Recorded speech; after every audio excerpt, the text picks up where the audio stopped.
Assalamualaikum warahmatullahi wabarakatuh. Selamat pagi anak-anakku kelas 5. Hari ini kita akan belajar tema 4, subtema 1, pembelajaran 3.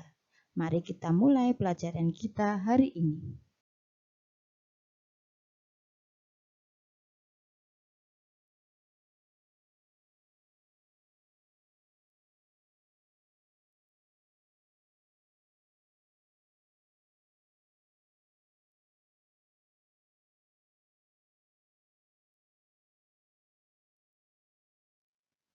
Anak-anakku, perhatikan gambar yang ada pada layar.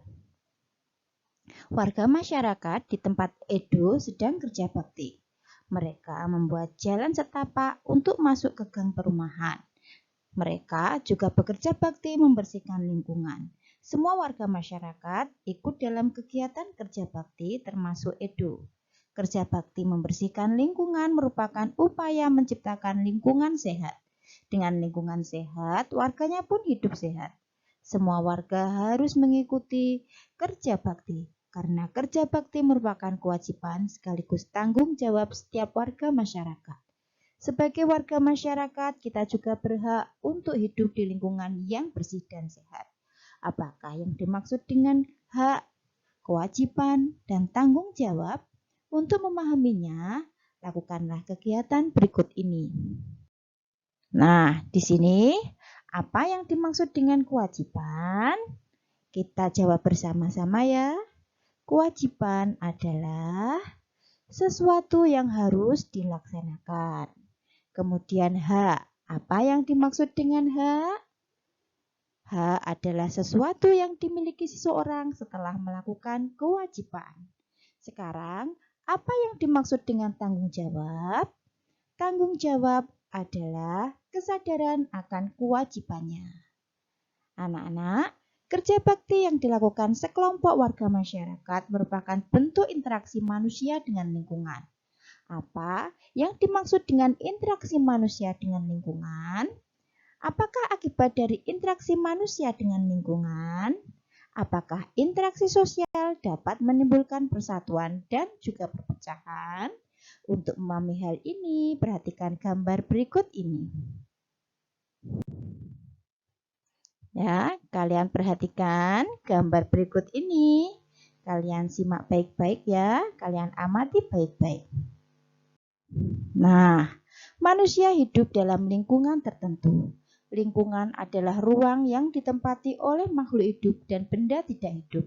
Kehidupan manusia tidak dapat dipisahkan dari lingkungannya, baik lingkungan alam maupun lingkungan sosial. Manusia tidak bisa hidup sendiri untuk memenuhi kebutuhan hidupnya. Manusia pasti membutuhkan orang lain. Secara kodratnya, setiap manusia akan berinteraksi. Interaksi antar individu dengan kelompok. Interaksi tersebut dinamakan interaksi sosial. Melalui gambar di atas, kamu telah mengetahui contoh interaksi sosial. Untuk lebih memahami interaksi sosial, coba kalian lakukan kegiatan berikut ini. Sekarang, mari kita menulis. Coba cari tahu contoh lain bentuk interaksi sosial. Kamu dapat mencari dari buku, internet, atau sumber lain. Tulislah hasil pada kolom berikut ini, ya. Contoh interaksi antar individu itu bagaimana? Kemudian contoh interaksi antar individu dengan kelompok itu yang bagaimana? Dan contoh interaksi antar kelompok itu bagaimana? Kalian kerjakan sebagai tugas yang pertama. Interaksi sosial penting dilakukan oleh setiap individu. Mengapa demikian? Karena dengan melakukan interaksi sosial, individu dapat mencukupi semua kebutuhan hidupnya. Contoh, saat kamu makan nasi, tentu nasi yang dimakan berasal dari beras. Beras berasal dari padi yang ditanam petani. Sebelum menjadi beras, padi digiling oleh orang lain. Bahkan nasi yang dimakan merupakan masakan orang lain. Selain untuk memenuhi kebutuhan hidup, interaksi juga merupakan sarana untuk mencapai tujuan bersama. Interaksi sosial tidak selamanya mengarah kepada kebersamaan atau persatuan. Oleh karena itu, interaksi sosial dibedakan menjadi dua, yaitu interaksi yang mengarah ke persatuan, dan interaksi yang mengarah ke perpecahan. Untuk memahami kedua interaksi tersebut, ayo lakukan kegiatan berikut ini. Sekarang, mari menulis. Carilah contoh interaksi sosial yang mengarah kepada persatuan dan perpecahan. Kamu dapat mencari informasi dari buku, internet, atau sumber lain. Tuliskan hasilnya pada kolom berikut. Ya, yang pertama, interaksi sosial yang mengarah kepada persatuan. Kemudian yang kedua, interaksi sosial yang mengarah pada perpecahan. Kalian kerjakan sebagai tugas yang kedua. Masyarakat Indonesia yang hidup tersebar di berbagai wilayah Indonesia memiliki beragam karakteristik. Karakteristik antara satu wilayah dengan wilayah lainnya berbeda-beda. Perbedaan tersebut mencakup aspek seni, ekonomi, sosial, budaya, maupun politik. Oleh karena itu, setiap warga negara Indonesia hendaknya menjaga interaksi yang baik. Interaksi yang baik, perbedaan tersebut dapat mendukung pembangunan nasional. Setiap warga hendaknya memahami bahwa perbedaan merupakan kodrat dari Tuhan Yang Maha Esa. Oleh karena itu, kamu harus mengelola perbedaan tersebut menjadi suatu kekuatan. Ya, ada 3 teori sosial budaya di Indonesia yang hingga kini berlaku di masyarakat, yaitu musyawarah, paternalistik, dan gotong royong. Budaya ini apabila dikembangkan akan mendukung pembangunan nasional.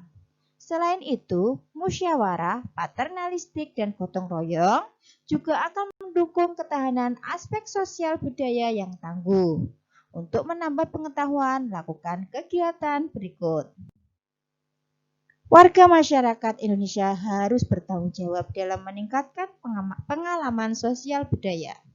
Dengan demikian, setiap individu memiliki tanggung jawab yang sama. Tanggung jawab tersebut diantaranya menjaga kebersihan, ketertiban, dan keamanan lingkungan. Di sini dapat disimpulkan bahwa kekuatan masyarakat terletak pada ikatan kerjasama. Pentingnya kerjasama dalam masyarakat dapat diungkapkan dengan sebuah pantun. Pantun berikut ini memudahkan untuk mengingatnya. Turun ke paya, memetik kangkung. Hati senang, dibantu si dia. Bergotong royong penduduk sekampung. Hasil mufakat, hidup bahagia. Masih banyak contoh pantun yang mengandung nasihat, terutama tentang pentingnya kerjasama dan mufakat dalam masyarakat. Simaklah contoh pantun berikut. Merah muda baju si pipi, di tangannya ada bayam seikat. Masalah warga datang bertubi, berkumpullah untuk mufakat. Pantun di atas sangat bermakna. Maknanya adalah setiap manusia hendaknya menyisakan waktu untuk berkumpul bersama warga kampungnya. Berkumpul untuk membicarakan masalah bersama hingga mencapai mufakat. Untuk lebih memahami pantun yang berisi nasihat, lakukan kegiatan berikut. Carilah contoh pantun yang mengandung nasihat. Jika tidak menemukan contohnya, maka buatlah sendiri. Lengkapi dengan maknanya atau artinya. Ya, pantun yang mengandung nasihat. Kalian cari contohnya. Kemudian, makna atau arti pantun dari yang kalian cari itu, yang kalian tulis itu apa, ya? Tentukan maknanya. Ini sebagai tugas yang terakhir. Anak-anakku, pembelajaran hari ini telah selesai. Semoga apa yang Ibu sampaikan bermanfaat untuk kalian.